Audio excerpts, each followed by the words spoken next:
All right, you are listening to the Maker's Quest podcast. I'm Brian Benham. And I am Greg Porter. Tonight, we are regaled with our guest, Bryan Bales. And before we get going, I'll throw out a couple of your social media here real quick. On both YouTube and Instagram, it's Bales 5000. So BALES 5000 if you want to check Bryan's work out. Welcome, Bryan. I know we've been sort of YouTube pals online for, it seems like a decade. I don't know if it's that long, but it's been quite a while. 2014, I think I put my first video out Yeah. for a And 2x4 contest. 2x4. Well, and you've done, I guess, over the years, I think I'm trying to remember back to the first video I saw of yours. And I don't even know if it was a video. You used to, I don't know if you still do, put stuff on Instructables. Yep. And I think I may have tripped across your zipper snare drum on, I think it was on Instructables, and then it led me to YouTube, and I was like, oh, this is awesome. Is that kind of accurate? Yeah, I started on Instructables.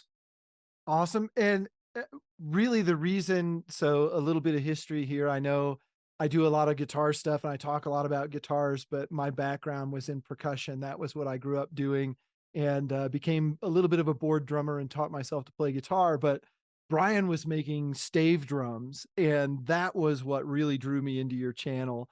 First and foremost, I'd seen people make drums before, but then to kind of do it out of all these, I would say, odd materials. But the staves were one of the first things that I saw.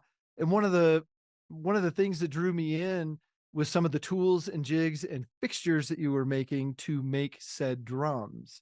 Yeah. And I guess kind of where my curiosity starts is, where did you pick up your drum building? Where did that start for you? I just started on my own. Well, okay, I guess maybe I'll ask it this way. Did you see somebody else building them, or did you just like one day wake up and go, you know what, I'd like to start building my own drums? Well, I bought my house in my early 30s, and I was acquiring tools to work on the house. So I acquired chop saw, table saw, and I would bang out a few projects, and I started getting burned out. And I was like, I gotta do something to switch it up. So I was like, I think I want to make some drums. I'm going to build out my shop to make some drums. So I just slowly started building out the shop, and I didn't know how to make drums. So I just took all my store-bought drums apart to kind of reverse engineer them.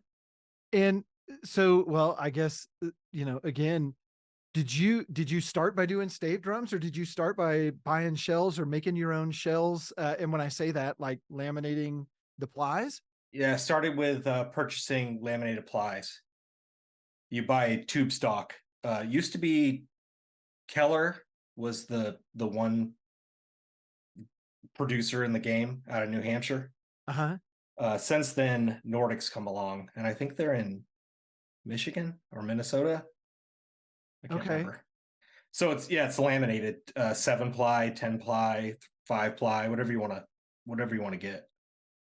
I suspect made to order in some ways. Is it maple? Is it cherry? Is it something else? Or generally maple, or you can get sometimes you can get like a walnut or a mahogany veneer. If you go with Nordic, they have a bunch of specialties in exotic. You can get cherry, black walnut. So how does the number of plies and the type of wood determine the tone or affect the tone of each drum? Harder the wood, generally the brighter the sound. So the softer woods kind of absorb the sound, I guess you could say. So the sound doesn't refract as much, kind of like a sponge.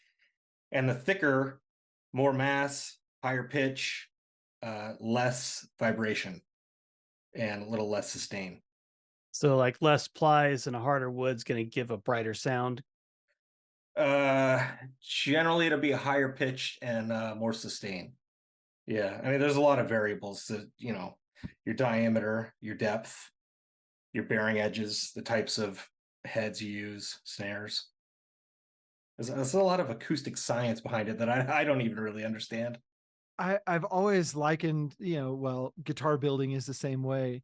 There's a certain amount of, like, if you've ever met somebody who makes wine or who makes cigars, there's this, entire lifetime of work that can go into making a decision. Mm-hmm. And and I don't know if you experience this or not. I don't want to put any words in your mouth, but it feels like at the beginning, there's a lot of dumb luck.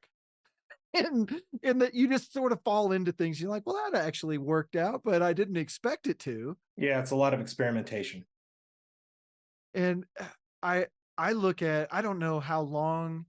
I mean, I can guess. What's also interesting for those who haven't seen Bryan's channels before.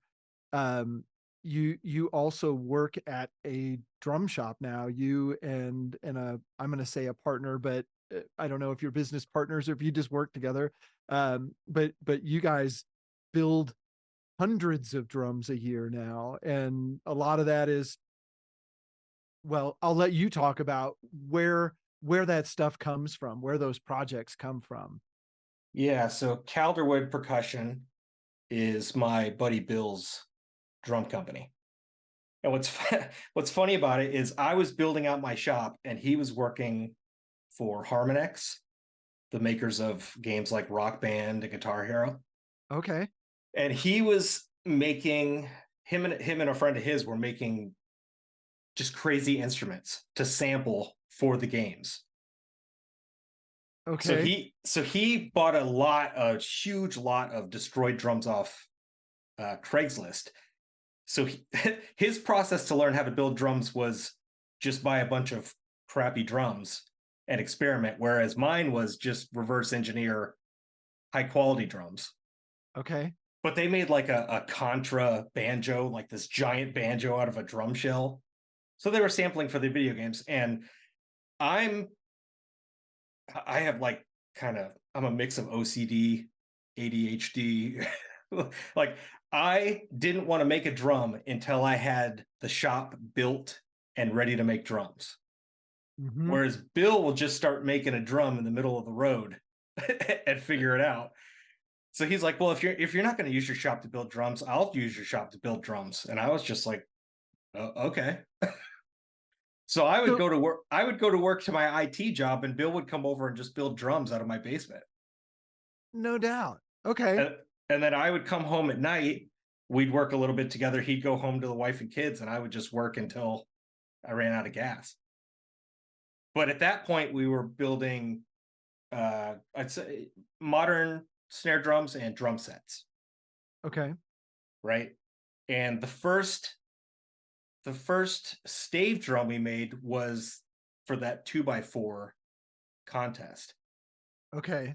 Because I was only on Instructables, I wasn't in the YouTube community, but I saw this 2x4 contest, and I was like, you know what we should do, or something that's really stupid. We should make a drum out of just a 2x4. So that's how that came about. That's how the Calderwood Percussion YouTube channel started. My first YouTube channel was the Calderwood Percussion YouTube channel. And the only reason it got traction is because Pachuto had his weekly woodworking show and he shared it. I had no idea. I was completely backwards on that. And that's, simply because I fell into your channel at some point. Yeah. And then eventually, as you were putting up videos about you and Bill working together and all the things you were doing, it's like, oh yeah, okay, there's this other. Yeah, if you go way back on that channel, you'll see that we're in my basement with like a little rigid contractor saw, like basic tools. The shop is bare bones. Well, and then we outgrew my shop. Yeah. He ended up working out of New Hampshire for a while at his parents' property. And then he ended up acquiring that industrial space, which was an old shoe shank factory. Okay. And when he went up to New Hampshire, we kind of drifted away because that's like 45 an hour away. And I had my IT job. And then he, went to New Hampshire by himself, and then he came to Avon, and he just had like a revolving door of interns. Uh-huh. And then COVID hit and wiped his interns out because no one wanted to come work. So he called me up. He's like, hey, this is a long shot. You probably don't want to do it. I could really use some help. I can't pay jack. Like, I can basically give you a little gas money.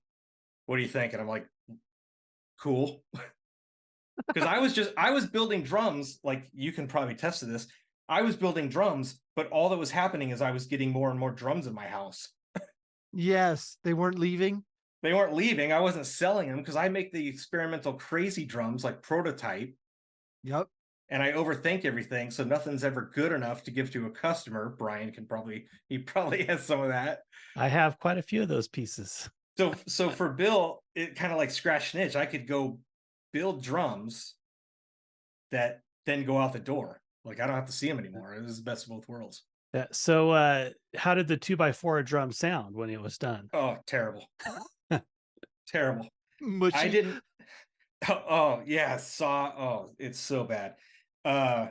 So it's a stave construction like a wine barrel, and then the lugs were chunks of 2x4 with handmade, I guess you would, barrel bolts from the furniture industry. Yeah. But the whole game was you were supposed to use hardly any hardware. So it's a piece of dowel drilled sideways with a Forstner bit and epoxied a nut. So it's an amalgamation. And I didn't have a lathe and didn't have a router mill, but we did have a disc sander. So the outside is contoured or rounded with a disc sander. Oh, wow. And the inside, I didn't even touch it. It's still like the octagonal surfaces. Yeah. So sound just slams around in there. It's horrible. And for the hoops, I should have done like a 3-layer hoops and staggered the joints like a bricklayers pattern, but we were running out of time. So it's just 6 segments. And I tried to reinforce the joints with like splines, but I ran the splines the wrong way. So they ended up just cracking under pressure. So no. The thing looks good from 6 feet away, but if you get up on it, oh man, it's pretty bad. It looks like you put a fire out with a fork, and it just sounds atrocious. Yeah, I have a few projects like that when people come over and they're like, "Oh, I saw that on you. Don't touch it. Don't get near it." Like they push the table and it just falls over. Yeah, don't get too close. Yeah. But that one's still drying. Yeah. The thing is, so that contest had a deadline, and we started the week of, and we started making 3, and we would get to a certain point and we'd make a mistake on one, so that fell off. So then we were pushing 2, and then we ended up with 1. Oh wow. It's interesting. I would say I've seen you do a handful of contests over the years. There was a Quickcrete challenge. Yep. And I remember you left like a sono tube on the outside, if I remember right. Or the first drum was a legit 10-inch by 5 concrete drum. Okay. And I formed it with sonotubes. That one sounded horrible as well because I couldn't get a clean bearing edge. Because the best way, if you were going to do this, anyone that wants to make a concrete drum, put your time into a form and mold or cast the bearing edges and cast all the hardware holes. So probably make a rigid form out of wood and maybe like a slip ring out of aluminum flashing or something, so the concrete doesn't stick to the wood. Yeah. But I didn't have time, so I made this concrete and it looked pretty good, and then I just tried to carve the bearing edges with an angle grinder. So of course they're not gonna get nice. You're not gonna get a nice offset 45 or even like a rounded edge. But so I faked it, because the contest you didn't have to hear the thing, you just had to see it. Yeah. But the other thing is, with the concrete, you try to drill the holes for the hardware. Well, as soon as you hit a piece of aggregate, the bit deflects. Yeah. Right. And then you'd pierce the internal and you get concrete blowout. So you could go back in and kind of, make a slurry and paste it in. Somehow I didn't crack it. Since then, I've tried to go back and make a 14-inch version. And every time I've drilled it, the thing shatters. Not a surprise. You'd have to cast it with like fiberglass mat, right? The strands. Yeah. I don't know if I've ever seen a clean hole in concrete. Like I'm around that stuff. I'm not going to say every day, but I'm around it a lot. And I see a lot of holes drilled in concrete. I don't know that I've ever seen a clean one. They always chip out. And if you drill through, yeah, for sure. They always blow out on the backside. I mean, DW produces a concrete snare drum. It's sandstone or it's some. I'm sure they use all kinds of polymers, obviously resins. It's probably, my guess would be it's probably a lot like they do cast stone lintels and things of that nature, where it's a really, really fine mix, but they're putting it into a form that's the final. Like those things come out almost polished. I just wonder what they use for a binder. Like if there's fiberglass strands or what in there. There's some of those materials. So like, I'm hoping you know what I mean when I say cast stone, but like they make column caps and things out of this. And like when you feel it, it feels textured a little bit, but it's super fine texture. I mean, like really, really small. They use some kind of I've been to a cast stone manufacturing plant before. And of course, everything's a secret when you're in there, which that's fine. But they don't use large aggregate. That's the first thing. Everything is really small. And they use a Portland as part of their mix. So that's what sticks everything together. But then they use some kind of an acrylic binder, probably binder that goes in there. But then when they actually pack the stuff into the form, they pack it with these it's like a pneumatic tool, almost with like a bass drum beater on the end of it. It's a big felt beater, and they pack that stuff in there. I can't remember what the PSI is, but it's ridiculous how much pressure they put into those forms. And they do it like every inch or so. So they pack a little bit of stuff in there, and then around they go, and then they pack more in. And by the time it gets done, it's homogeneous and it's perfect. Yeah, because I had some cavitations as well. Just trying to pack it down in there. Yeah. But so that was a failure, but I got through the Quickcrete contest. I didn't win. Bernie Solo won that year. That's savage. But he made that awesome lamp. Yeah, the lamp. Yeah, he took it. Damn you, Bernie. You had good competition. Bernie's about as good a competition as you can get. He's a good dude. So I was looking at this drum. I'm like, damn, and the thing is heavy. It's like 10 pounds for a 10-inch drum. It's stupid. And I was looking at the drum and I was looking at the Quickcrete tubes. I was like, wait a minute. Why don't I just make a drum out of the Quickcrete tube? Okay. So the problem with the Quickcrete tube, cardboard, how are you going to get a bearing edge on it? And it was pretty close to the size of a drum head for a 10-inch drum. But what I did is I just put wooden end caps. Yeah. I just cut off some shell stock, and I basically cut an exterior rabbet on the shell stock until it fit down into the Quickcrete or the quick tube, and I just epoxied those in there, and then I could cut the bearing edge on the wood. Nice. I know, I'm positive I watched that video. It's been several years ago. I want to say 4 years ago, but it might be longer ago than that. And that one sounds like you're hitting a cardboard box.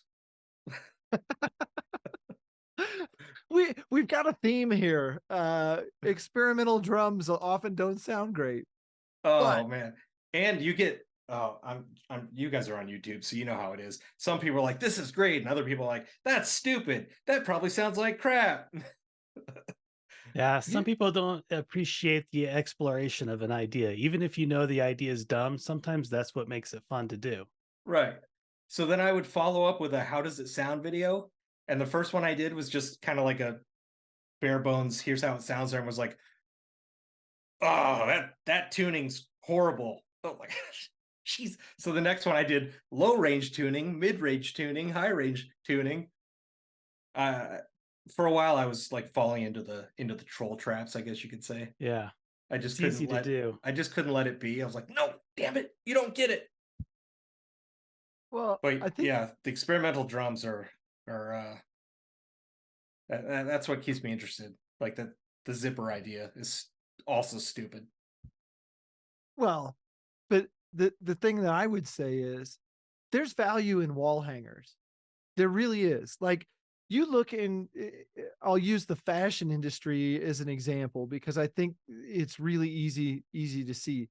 You see some of these world famous designers put on a fashion show and they have some of the dorkiest looking, crazy, like no one would ever wear that in public kind of crap. But they do it because they're trying to stretch their legs a little bit in terms of what's possible or what are these weird ideas I want to chase.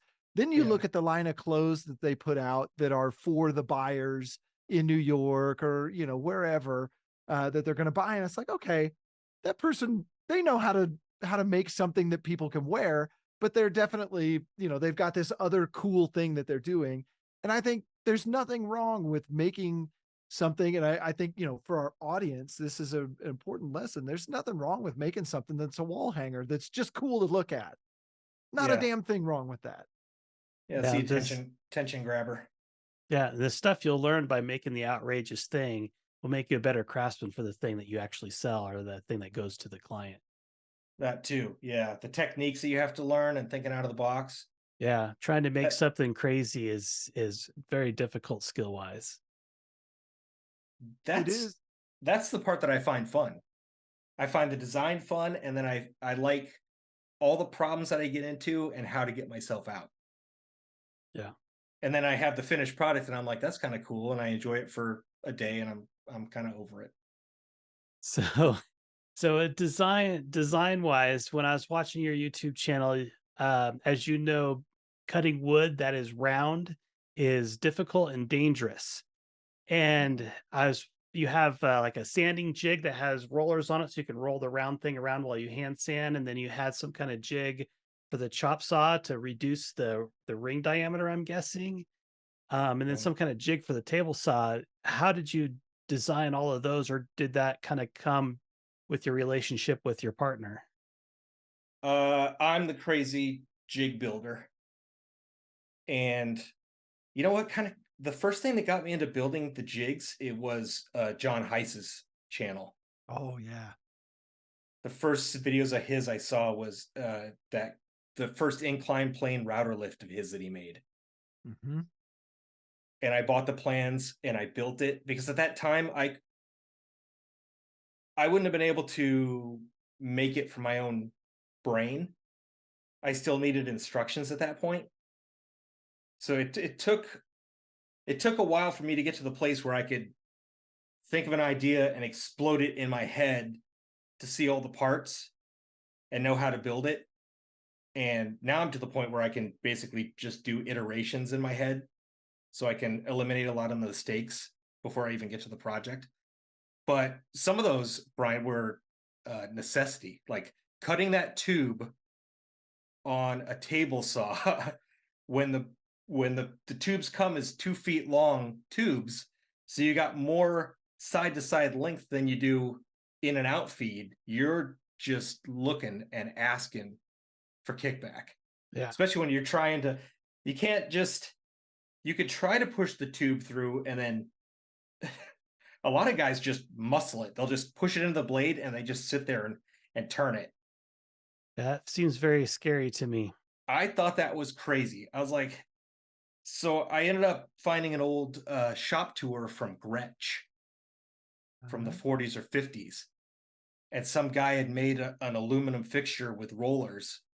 And I basically kind of just ripped off his idea for the first version. The first version was a one piece. It was made out of wood and PVC rollers. And I stole that idea from the New Yankee Workshop. Really? I don't recall Norm ever building anything round.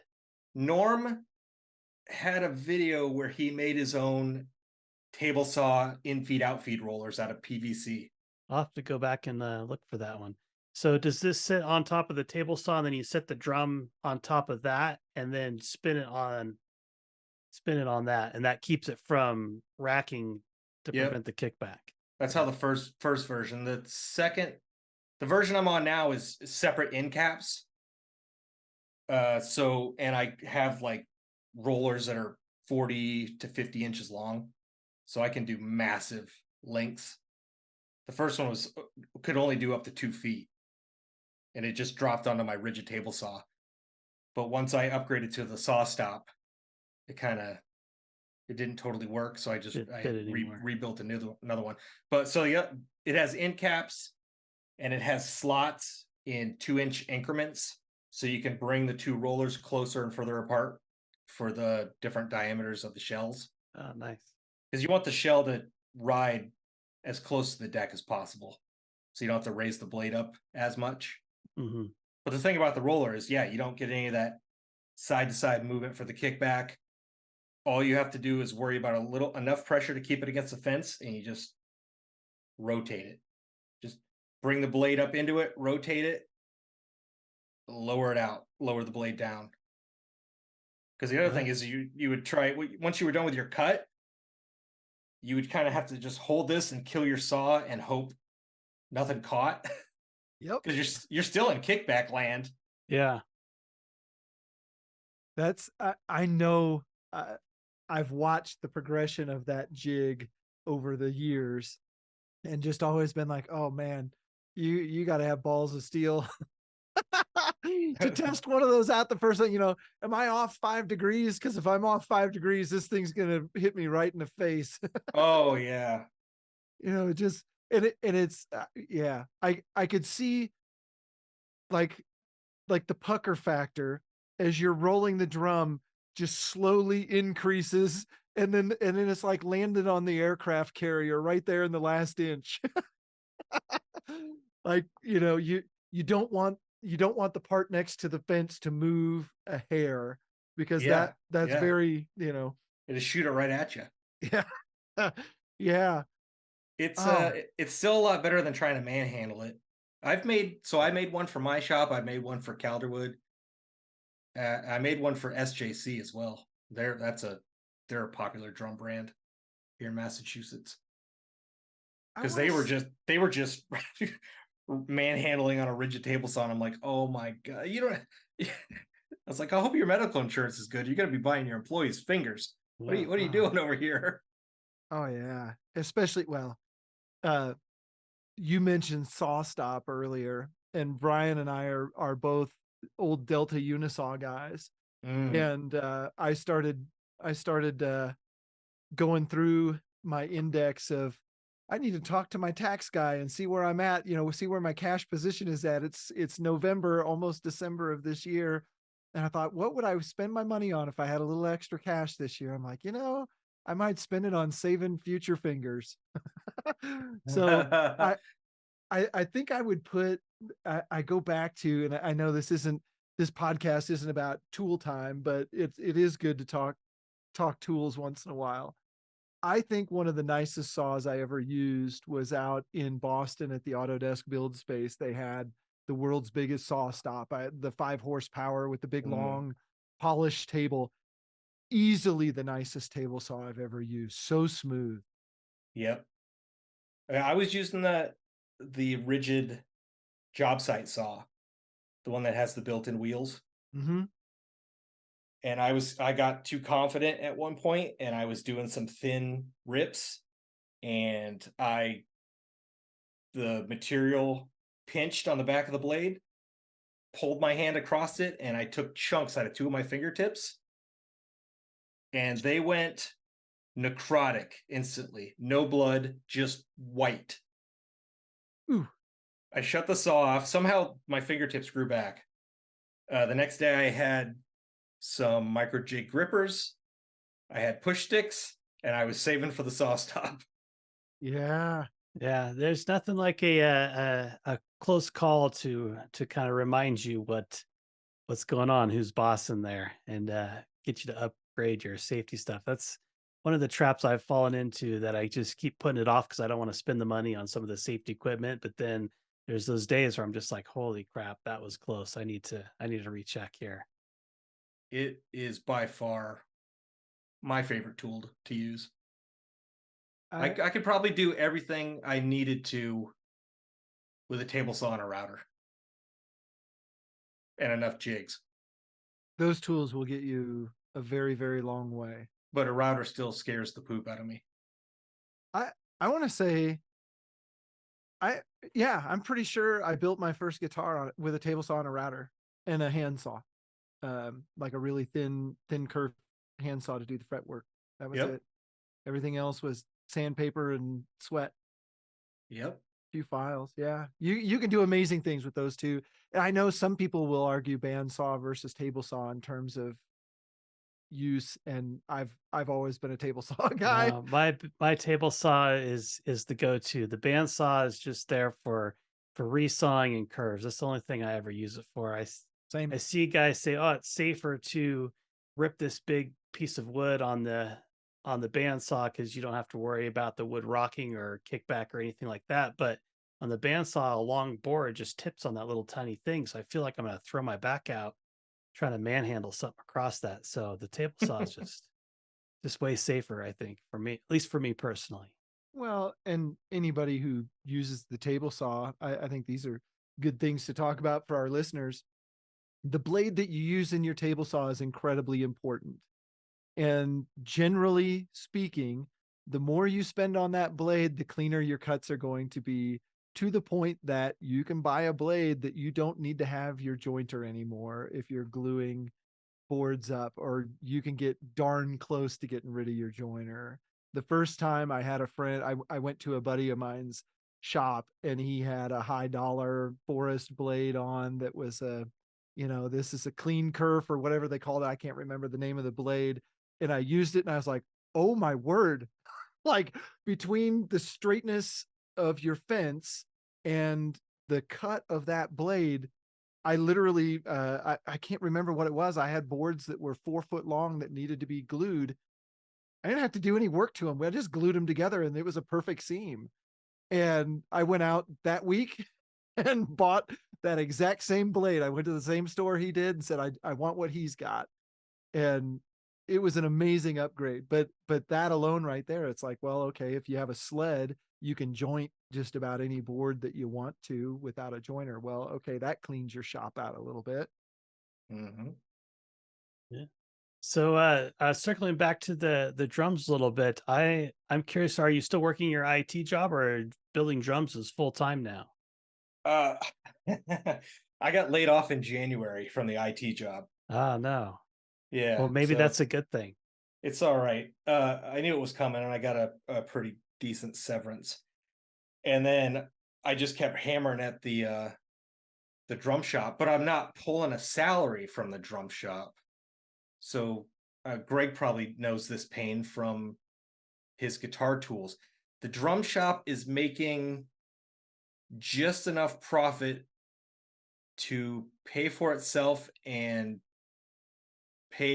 cover some of Bill's some of William's bills. But he still is hustling on the side. He takes gigs and he teaches to cover his mortgage and stuff. But I can't take a salary, so it's not making enough to pay 2 guys full time. So anytime I'm over there, it's with the hopes that I can get it to a level. But so far it's been an uphill battle, because it's feast or famine, I guess, is the best way to put it. Yeah. We'll be building for a while, and this circles back to one of your queries from earlier, Greg. It started mostly as custom orders. Mm-hmm. So word of mouth. Initially, the company was doing modern sets and snare drums. But there's so many companies doing that. They're like every mom and pop is pumping out the same drums, and they're all buying their shells from the same 2 suppliers. They're all buying their hardware from DFD, which is a retailer that buys containers full from Taiwan. So everyone's using the same parts. That's why one of the big one of the big things is, you guys aren't really drum builders, you're just drum assemblers. Like, not just us, the whole community, The whole industry, yeah. Yeah. That's how I feel about river tables. River tables, right? So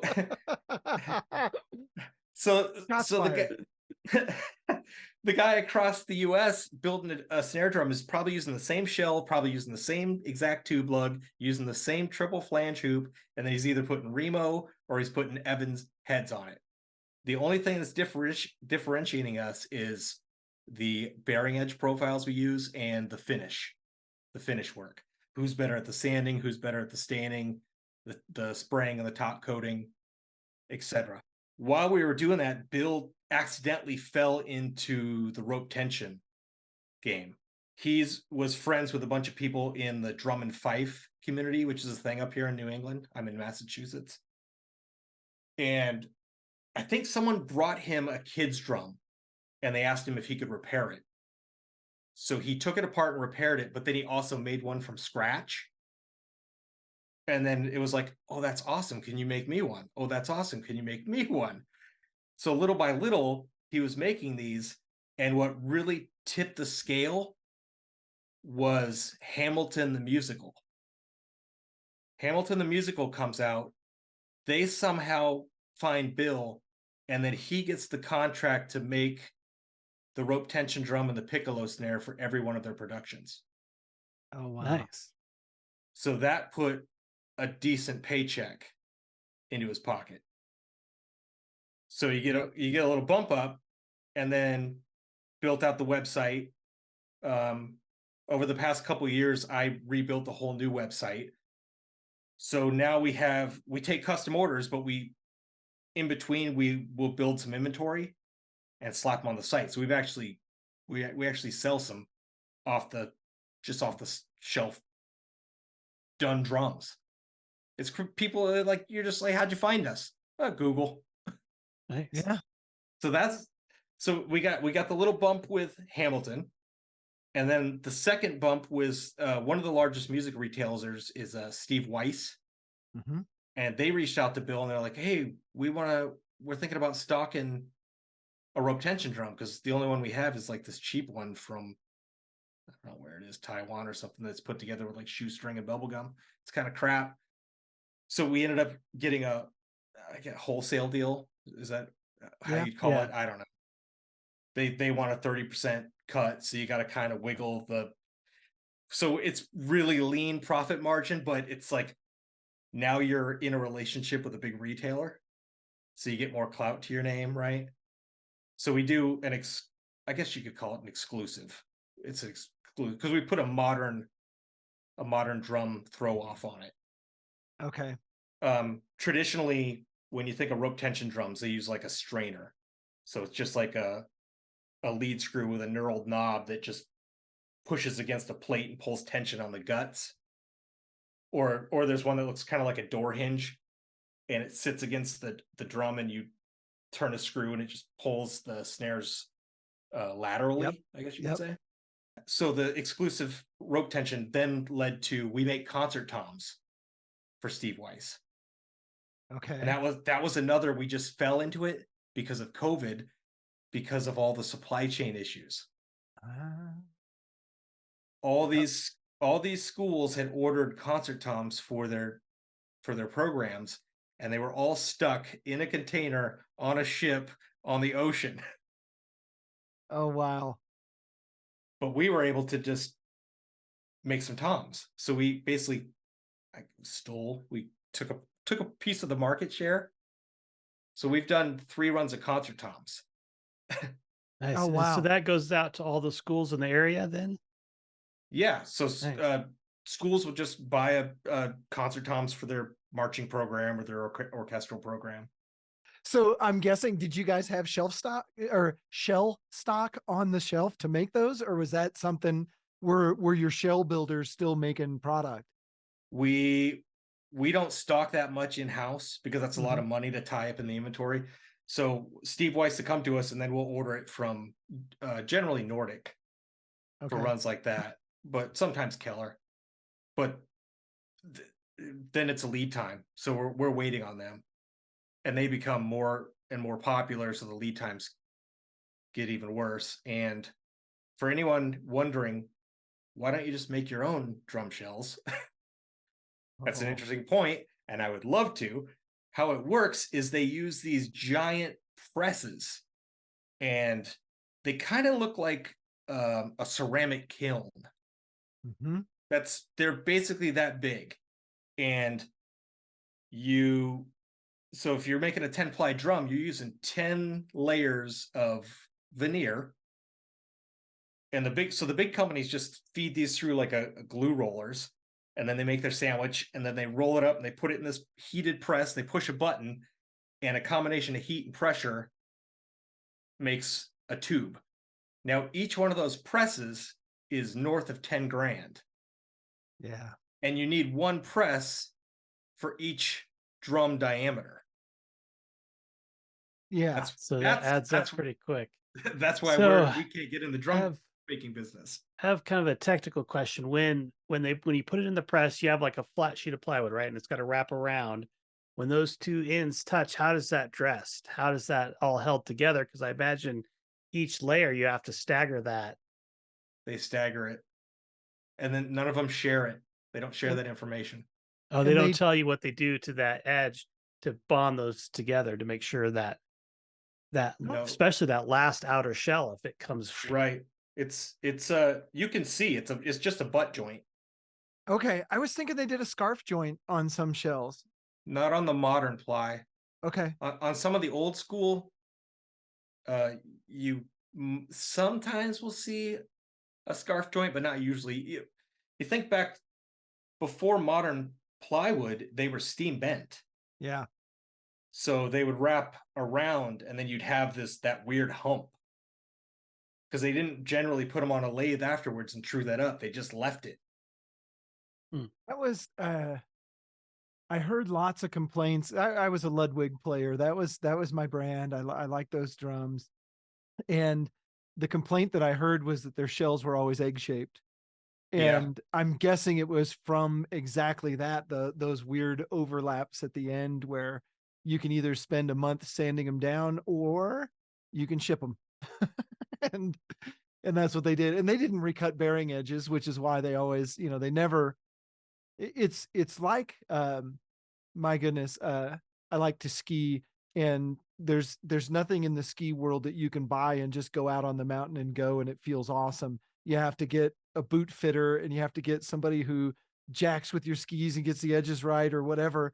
I feel like drums are the same way, right? Like if you guitars are the same way too. If you don't set them up and file the frets and do the things, that's where all the money is in how a guitar plays. You can buy a cheap ass guitar, put money or put time into fret work and getting things leveled up, and it will play like a guitar that's $3,000 or $4,000.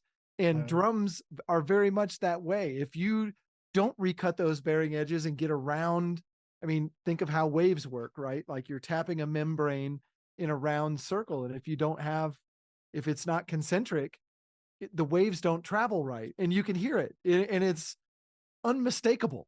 If you're not getting full contact all the way around, like you have a low spot or a high spot, it's almost the same as like a dead spot on your guitar. You get that buzz. Yeah. But the old drums, you didn't really have to worry. We take apart drums from the 1800s. They have, oh man, it looks like old Pappy just kind of whittled the bearing edge on his front porch, but it didn't matter because it was calfskin heads. Yep. And I don't know if you've ever worked with calfskin, but you just dunk the skin into water, comes out smelling like a stinky wet dog, and then you tuck it and you press it onto the head and pull tension while it's still wet, and you let it dry in place. So the skin just follows the nastiness of the drum. It doesn't matter. It wasn't until you got to modern Mylar heads where that started becoming a need for more precision. Yeah. And the egging, when they would roll them over and they'd have that scarf joint, that's because of how the tension in the wood works. You'd want to get like a flat spot there. So to combat that, that's where the first use of, I think, reinforcement rings came from, where you got the internal ring on the top and the bottom to try to force that round. That would make sense. Yeah. Well, I want to change directions a little bit. We've talked an awful lot about drums and drum making, but that's not where I think your talents end. And for those who are watching this on YouTube, Bryan has a Cookie Monster in the Nightmare Before Christmas. I don't know the character's name. Is it Jack? Yes, it's a Jack Skeleton-esque face on a foam And pumpkin a head. Ghostbusters, is it EV? I can't remember the initials, but a That's Ghostbusters a backpack. proton pack made out of EVA foam and PVC parts. Oh, there you go. There you go. Random nuts and bolts. Yeah, I Well, think you can't see. There's also Marvin. Luigi's Oh, poltergust okay. back there, and above what you can't see is my Oscar, the Grouch animal, and a Teenage Mutant Ninja Turtle. And you've done a Marvin the Martian too. I know I Marvin the saw that. Martian's up there, yeah. And I guess where I'm going with this is, if you guys haven't seen Bryan's YouTube channel and Instagram, the epic Halloween costumes that you build, I know no one else on this planet who has put more time and effort into Halloween costumes than you have. It's first the question is why? Is Halloween your thing, or is Yeah. it just something you started doing and you're like, man, I can't stop doing this? Halloween is my thing. I'm still trying to find a picture. This year I posted 2 pictures from my childhood on my Instagram page. One of them was Danny LaRusso from the Karate Kid after he's beat up. So it's just me with like a black eye. My mom put a black eye on me. And another one is Teen Wolf. So my mother glued fake hair to my face. It's pretty amazing. I'm still trying to find one of my first costumes when I was a kid, I made a robot head. And all it is a cardboard box that I covered with aluminum foil and stuck a red light bulb in his face for the nose. So for some reason, yeah, Halloween is just my thing. And when I bought my house, I decided that I was gonna be the Halloween house, I guess. Uh-huh. So the first thing I made was tombstones out of OSB, and I put a graveyard in my front yard. And the first year was a store-bought costume, and I just stood there like a mannequin waiting for the kids, and then I just scared the crap out of them. It was amazing. And they'd be like, is that real? No, that's not real. I think it's, and then I just scare the crap out of them.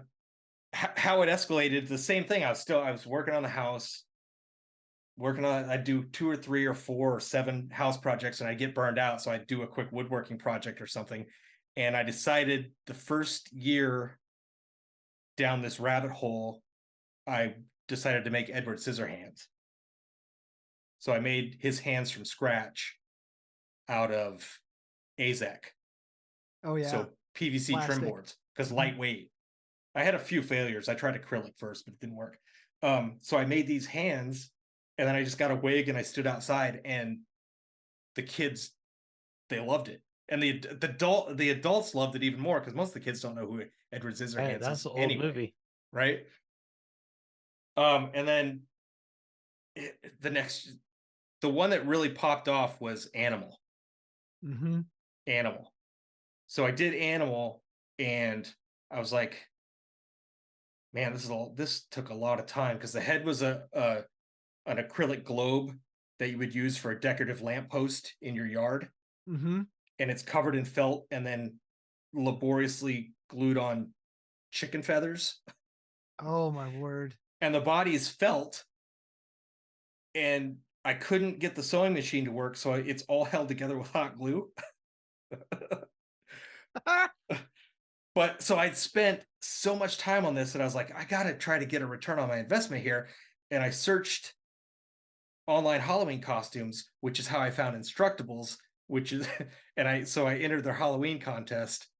And when I started winning contest after contest after contest, and I got so I had a making addiction and an Instructables contest addiction at the same time. It was pretty rad. But year after year, yeah, I tell myself I'm not going to do this again. And then as soon as October rolls around, I just kind of get the itch. Like a fiend. It's like I start scratching. I'm like, I gotta make a costume. I know, and my memory's getting kind of foggy as I'm getting older, but I still remember pretty well. you did Captain Jack Sparrow. Yep. And that was a store-bought costume, but I made the boat. That's what I was gonna say. The boat was at your, did you give out candy from the boat? Is that, am I remembering that right? So yeah, the front of my house is a retaining wall. Yep. So basically I just made the top of the boat out of PVC, and I made the crow's nest out of EVA foam. And I just, for the sail, I used a canvas drop cloth that you get at the box store.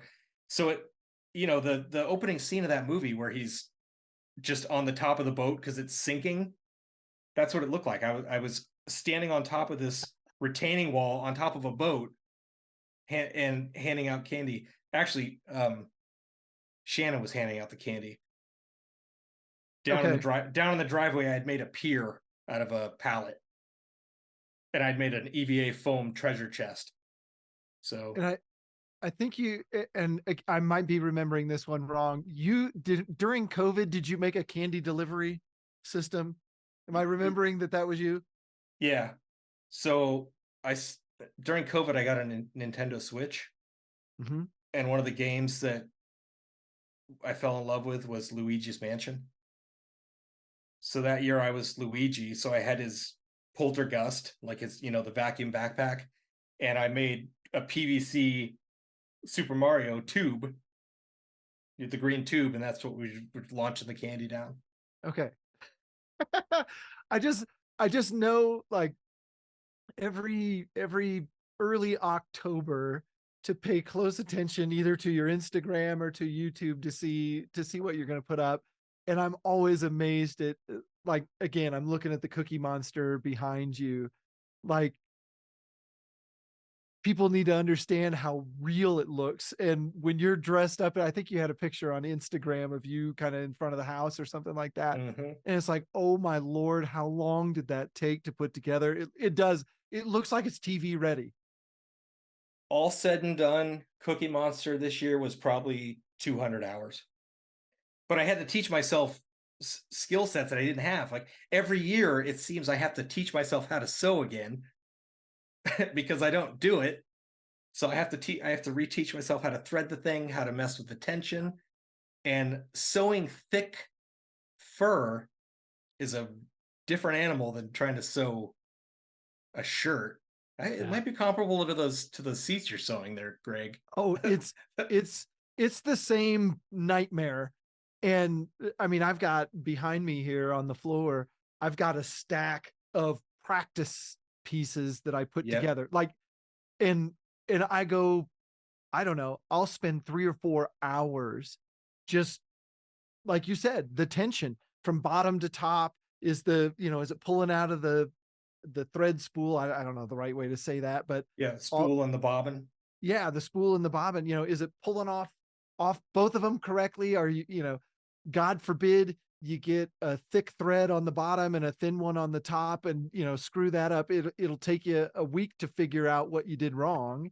You think you're doing well, and then you tip it over and you got this huge bird's nest. You're like, oh no. Oh, there's nothing. And the machine I have a really small machine, right? And I have really big hands. and God forbid something go wrong in the bobbin and you have to reach in there for any period of time. It's like it's almost, they're made for very small people, children who never make mistakes. Yeah. for 12-year-olds to do production on.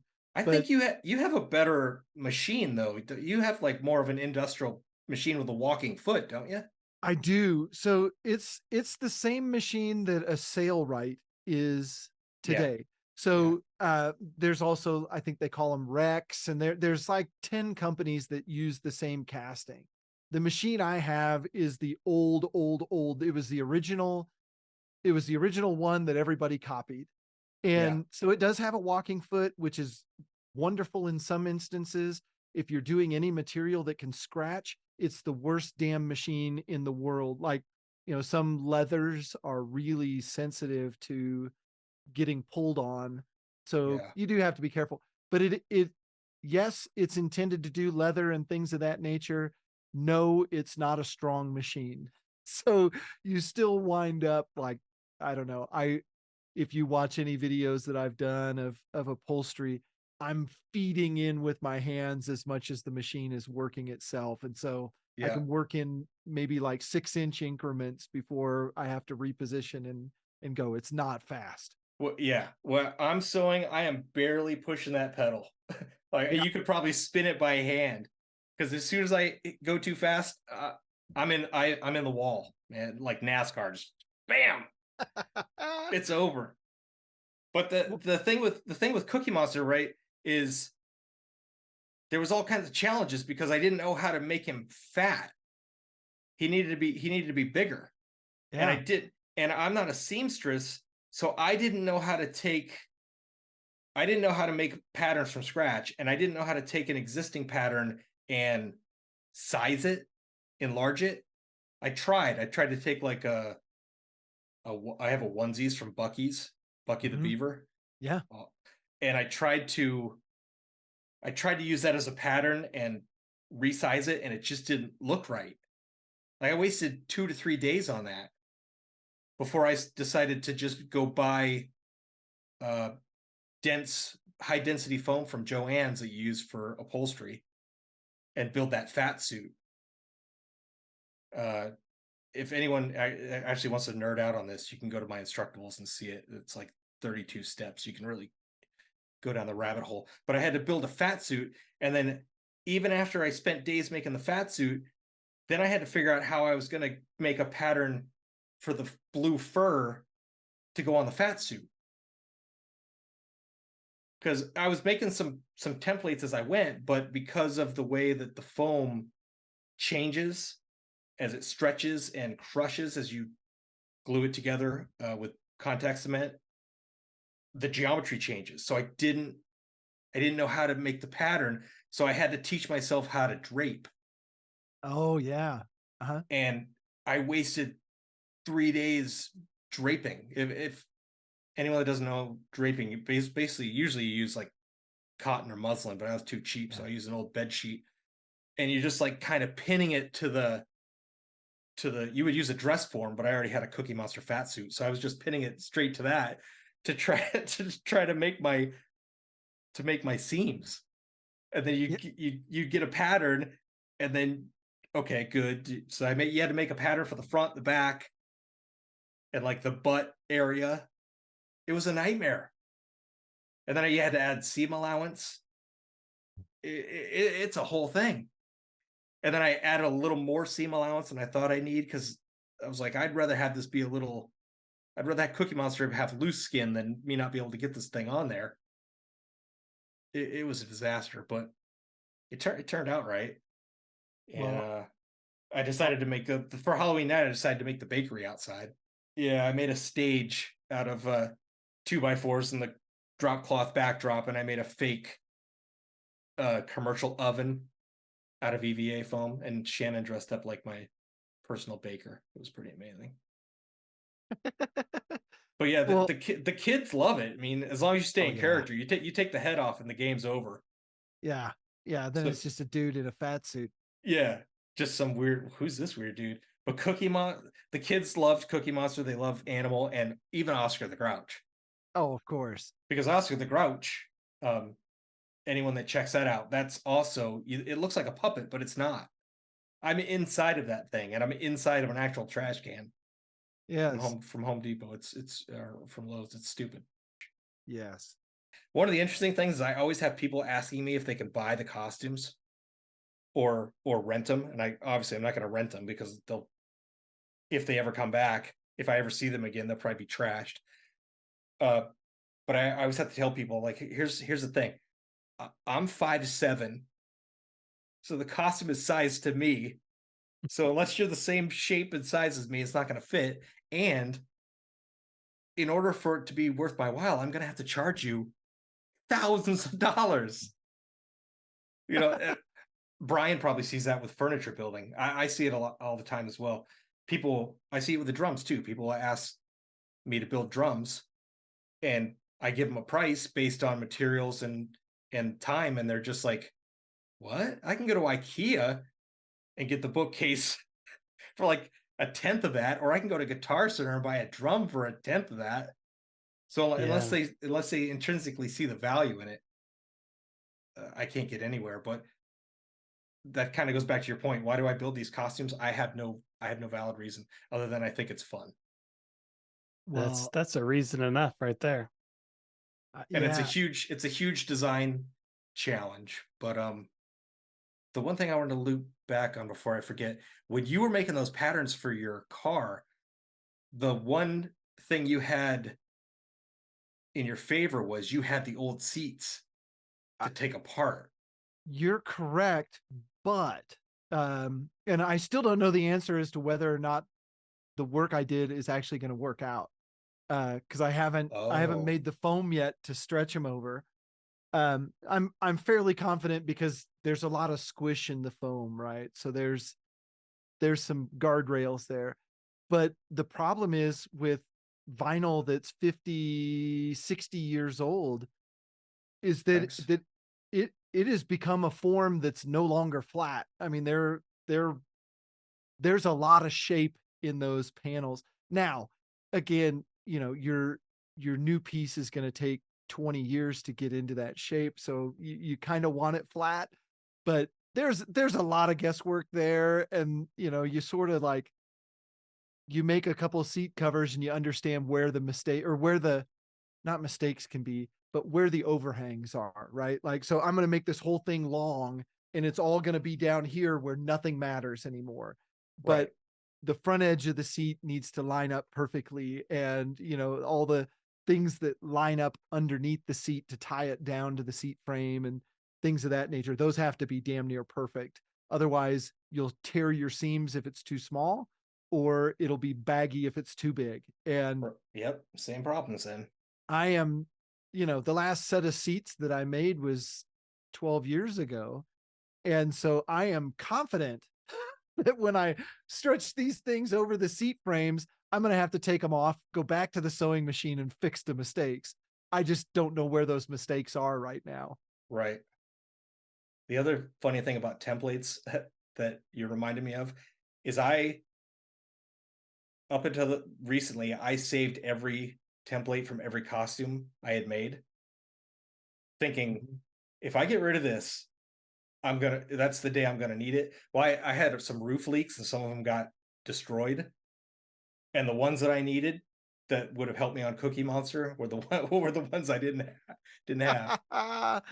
It's like, man, but Well, I'm uh, this. Are you the same way with jigs? oh, I've gone on a video binge of Brian's recently. Do you make a lot of custom jigs for your work, Brian? Yeah, and I throw most of them away because You what do. happens is everything is a new shape and a new project. And so I was saving them, and in my attic I have stacks and stacks of them. But I ran out of room up there, and I have in 10 years I just added to it. I've never taken anything down because whenever someone asks me to build something that I've already built before, if it's a really special project that I built for a particular client, I generally decline it because I want it to be that one-off piece. But Mm, if it is something that I built before, when I look at my old design, my design mind or my design eye has changed over the years. And so I look at it, I'm like, I want to do better. I want to change it. And so I have no need to go back. So I just keep throwing them away or cutting them up and reusing them into another project. do you make your own tooling? I know Greg does, and then he transfers it into a business because he's smart. No, I would like to make my own tooling. My long-term goal is to figure out how to afford some kind of mill and learn how to use it so I can make my own tools because the tools you buy today, they just don't last as well as I would like. And then also it would free me up to just be able to make whatever tool to fit whatever need I have. Yeah, we've found that mills are easy to come by. The expense comes in moving them. yep. Ah, And you can try to move them yourself. They are the proverbial monkey effing a football. Uh, they're so top heavy, like Hmm. ridiculously top heavy. And there's nowhere to pick them up. I mean, yeah, there's a place to pick them up, but there's nowhere to pick them up. Right. So do Yeah, you that have a mill in your drum shop? Bill has a fray mill. I think it started its life on a battleship. So what's a fray mill? It looks like a Bridgeport. Bridgeport. Okay. Fray's the manufacturer, Got it. but the head can tilt. Articulate. Yeah, it's pretty crazy. It's pretty diesel. And he got it for a song, but he had to drop the money to have it Have it moved moved. for him. So kind of circling back to drums now. Do you have any plans to like manufacture your own heads and nuts and hardware with that mill to kind of customize your guys' own designs and your own hardware? Bill has been making his own hardware. I have yet to play with the mill. He also has a nice a really nice metal lathe that I'd love to Yeah. play with to make lug spacers.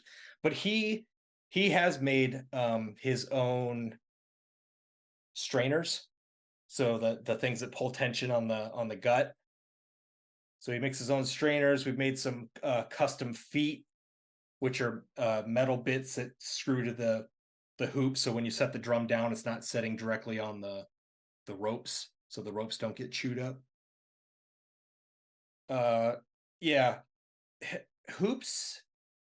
We would need a TIG welder, which we don't have yet. So we need more infrastructure. But some of that is just right now cheaper to buy. And the rope tension drums, they all use wooden hoops. They don't use the metal hoops. So that's a good point though. Like I said back before, we were making the drum sets and the snare drums, and they look like everybody else's. And I was just kind of like, we're not making a lot of money here. There's no meat on the bone. I actually did a cost analysis, and it was a couple $100 we were making on a drum set at the end of the day. But when I did a cost analysis on the rope tension drums, there was more meat on the bone because you're not paying out as much for materials. Because There's sweat equity. There's not a lot of metal bits because all the tension is rope. So we're buying the shell stock and the hoop stock from one vendor. We're buying rope in bulk from another vendor. And we have a distributor deal with Evans, so we're getting heads at a discount. So we're able to lower the cost a bit. And then labor, obviously. The standard rope drum takes about 10 hours in labor, start to finish. And one of the things that I was working on, because I'm a geek when it comes to this, is efficiencies.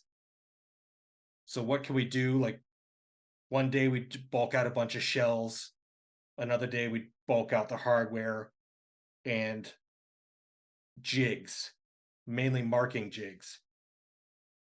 If I have to measure an offset for the same hole more than 3 times, I'm making a jig. And we usually we cut them out on a laser cutter. So now we just have all these little edge guides or edge offsets. I'm not sure what you call them. They kind of look like a set it and forget it combination square. And they're labeled with the action. And we just plop them on the drum and hit them with an awl.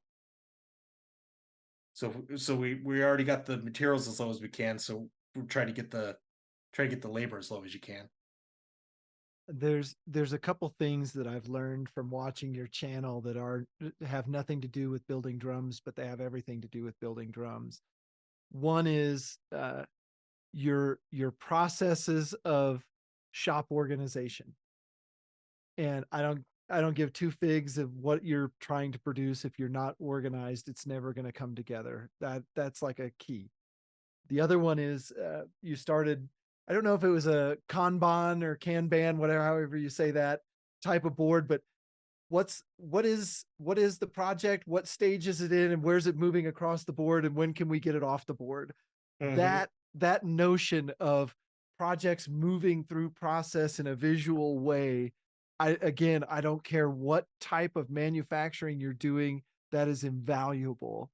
And then the last thing that I get from your channel is, again, that attitude of, if I have to pull out my tape measure more than a couple times, this is a repetitive task. it requires something to facilitate doing that repetitive task without having to worry about error and eliminating that error. And I've seen, I don't know, I can't remember when you started putting, you know, videos of you and Bill building drums in that industrial space up. I want to say it was 3 years ago, plus or minus a little bit. Yeah, 2 to 3 years when he asked me to help him out. Yeah. And like the day you walked in there, like that first video gave me anxiety of there was just piles of shit everywhere. And Yep.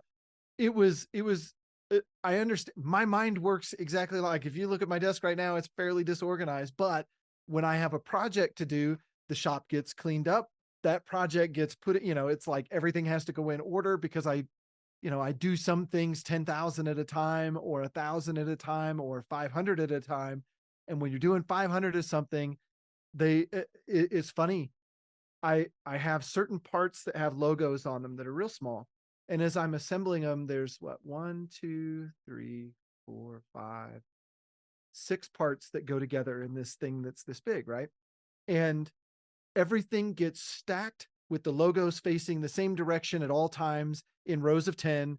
So I can visually say, okay, there's 6 rows, there's 60 pieces. And if I accidentally, you know, because you get into that, you're often never land when you're doing something for the 600th time, right? Like you can't hold concentration that tight for that long. But when you look over and there's one that has a logo flipped, you know that needs to come out of the stack, get taken apart and flipped over and done right.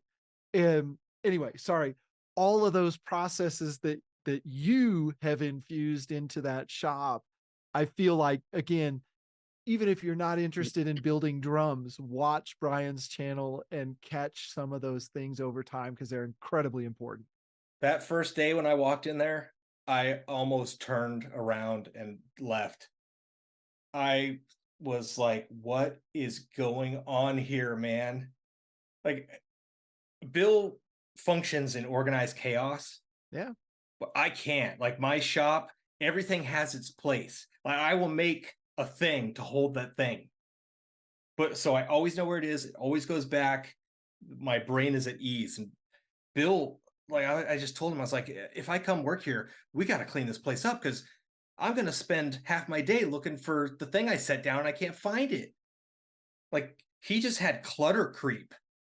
It was, it and thankfully, I've known Bill for 20 years. We met in the music scene because, as you know, or any people might know, I started my career as a full-blown musician. Yeah. Like, I started playing drums at the age of 8, and I was in bands all the way up until 45. So we met in the Boston original scene, and we played in several bands together, like rock bands and low budget production of Hedwig and the Angry Inch where he wore lipstick. It was pretty great. But Bill trusts me, so I gave him a plan. I was like, this is what I want to do. I think all the dust throwers should go in one area. They should be on the other side from your finishing booth, so you're not frost contaminating. I think all the metal stuff should go on a wall. I think all the finished product should go over here. We should purge. And he said, it looks good. Go for it. So he trusted me. Yeah. Which was huge. And it took me over a year to get that shop. Like, so going back to the videos, Bryan's going to be like, I can't edit this crap. This guy's like all over the place. What the hell's going on? So we all have YouTube channels. The Calderwood channel has always been pretty much drum. So when I started my Bales channel, it was so I could put just the woodworky stuff that weren't drums. I didn't want to cross contaminate. So my channel started as the one-off artsy drums and woodworking projects, but they were pretty elaborate and they were synced to music, if you remember, because if I would edit without music, I would end up with like this 25-minute video that had way too much fat. But if I made myself edit to music, I had to chop it. Yeah. Gotta hit the beat. And I'm also a musician, so I was like lining up all the things to hit with the beat. So it was really cool. But my channel was going well for a while, mainly due to David Picciuto. Thank you, David. And then he stopped his show, and then it kind of stalled. And part of that was because of the music. I was using my own original music because I didn't want to deal with copyright. Right. So I was already splitting my audience in half. The people that could tolerate the music or like the music, and the people that hated the music, so they clicked off the video. Feel your pain. Yeah. So then I would do a cut with no music because they'd be like, "This music sucks." So I'd do the same video without the music, and then that wouldn't get any views. It was a mess. So I got disenchanted with the channel for a while, and then I took the trip to Egypt, and then I put like 25 Egypt videos on. I'm like the poster child. If you want to know how to destroy a YouTube channel, talk to me. First thing is use your own music that no one likes. Second is start mixing all the content so no one knows what the hell your channel's about. Well, yeah. So, I tanked it with Egypt, so I was like, oh, I'll throw some costuming videos on here too. And then I just let it go. And funny enough, the only thing that's keeping it monetized right now is probably the costuming videos. But I went back to the drum shop and I was kind of like, man, if we're going to do this, I think we should do some more videos. And Bill wanted to do educational videos. Uh-huh. Like, this is how you rope a drum. This is how you do a drag rope and blah, blah, blah. And we do some of those on the Calderwood channel, or we were, until it got demonetized. And then I kind of lost all motivation. Lost monetization because it wasn't hitting the threshold of views. Oh, wow. Kind of sucks. But my point is, I was like, I want to videotape because I like editing, but I don't want to come up with a script and I don't want to edit to a thing. So I just went the vlog route. Yep. And I'm only averaging like maybe 100 views. But what I like about it is the people that are watching it are there because they dig it. Like that's why I don't plan on rebuilding a car anytime soon. Probably ever. But I like watching yours because I pick up all the tips and tricks, right? Yeah. But also, like, the OCD hoarders, like, I should make my own HGTV show where I just go across the country and clean people's workshops, maybe. But also Bill's dad, he'll be there, Yeah. he'll be working, and Bill has young kids, right? So for me, I kind of see this as a video scrapbook. Uh-huh. And so it's for me when Bill and I are old and we can't find our teeth and we want to reminisce, we can watch videos. And when his kids want to see what dad and grandpa and their crazy little buddy was doing, they can kind of pull them up. That's my only motivation on the videos. But it's nice that you watch them and find some value in them. Well, I think, when I look at a lot of, I'll just say the content that I consume, I know that's an overused word, but the things that I go after, sometimes, the original appeal is because there's something that I'm interested in, right? But the reason that I sort of continue to follow channels over time is because there's something way deeper than the initial like sparkly thing that I looked at on a thumbnail. And I've learned, and I think it's a great lesson for anybody who makes anything, is you have to be an open channel for what's coming in. It goes back to one of the greatest examples that I ever heard was Steve Jobs was talking about a calligraphy class that he audited at Stanford, I think, and how the fact that he went into this calligraphy class to, and learned about fonts and lettering and serif and non-serif fonts, that was what created the graphic interface for the Macintosh that separated it from the PC. All of a sudden, people were like, I want my computer screen to have pretty text on it. And it was simply because Steve Jobs audited a calligraphy class. And that collision of chocolate and peanut butter, so to speak, is what I think has fueled my entire making and manufacturing and design life, is allowing yourself to be influenced by things that you totally didn't expect to be influenced by. Yeah, I agree. I don't watch a lot of woodworkers much anymore. Yeah, I don't either. If they're back back to Brian's jab from earlier, if they're building the 7,000th river table, I'm not terribly interested. But Yeah, if they're building a river table with a wrinkle in it that I've never seen before, I'm in. right.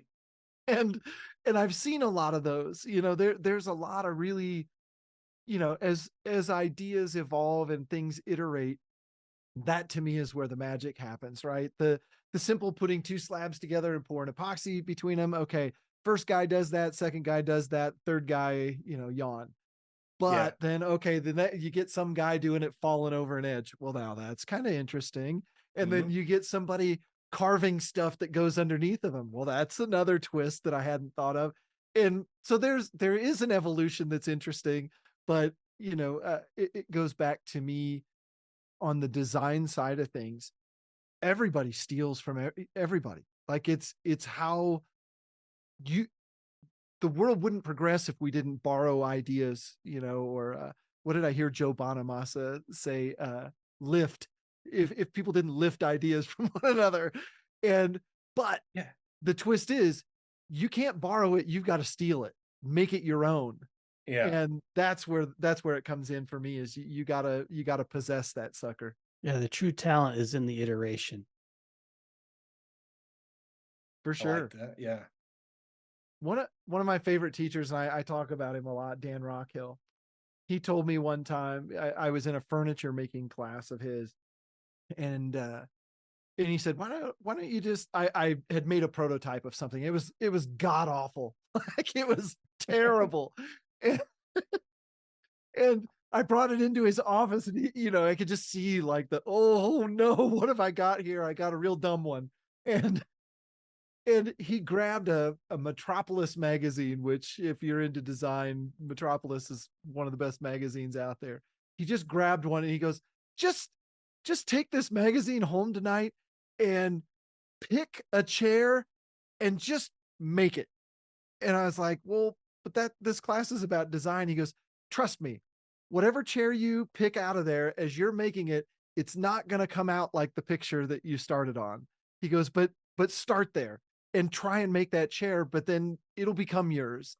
And he was 100% right. And, I went back and, 5 prototypes later, it looked nothing like the picture in the magazine, but it was the right size and the right scale. And it felt like it should sit on the ground on 4 legs instead of, whatever weird spider caterpillar thing that I brought into him on day one.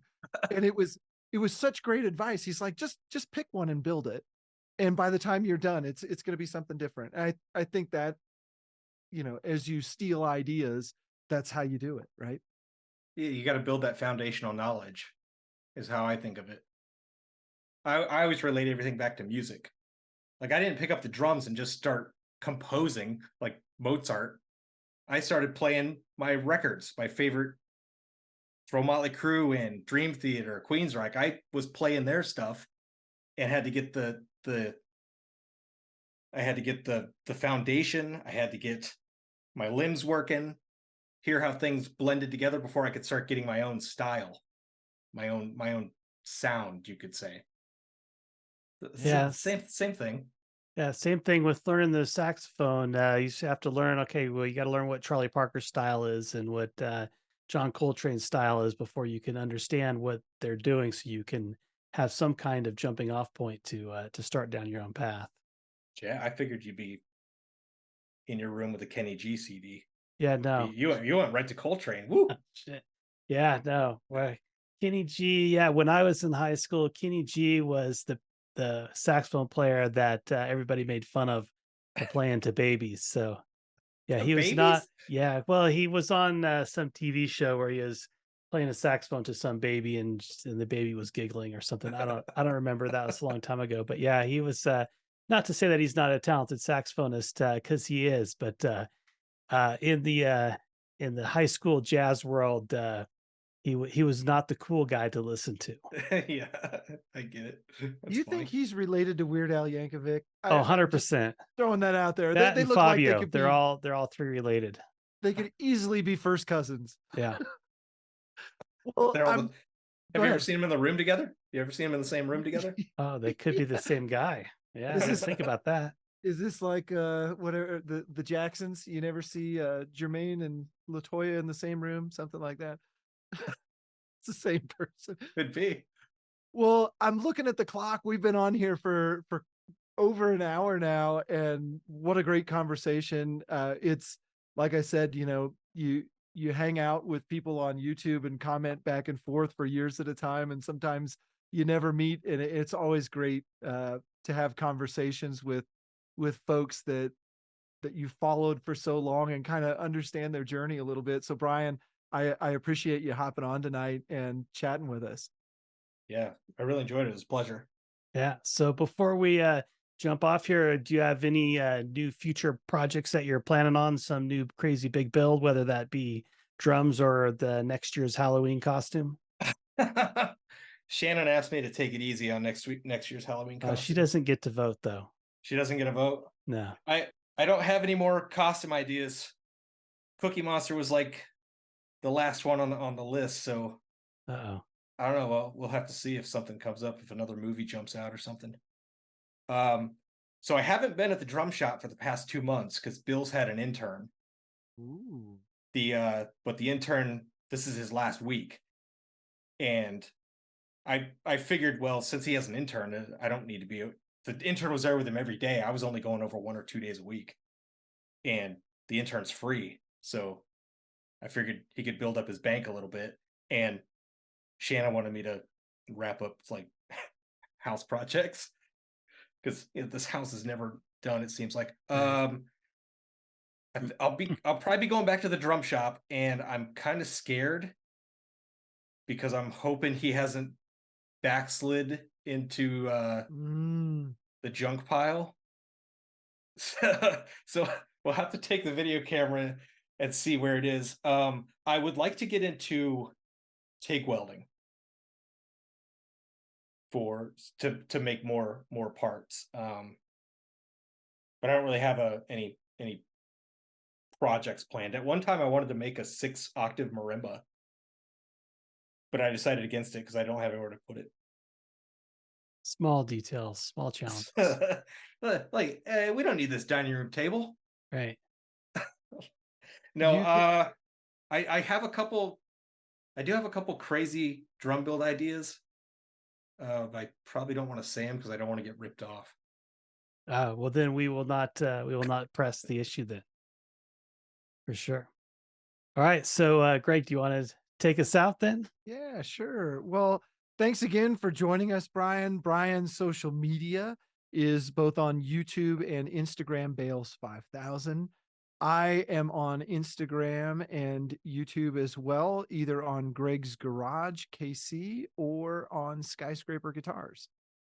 And I can be found anywhere on any social media under Benham Design. And you are listening to the Maker's Quest podcast.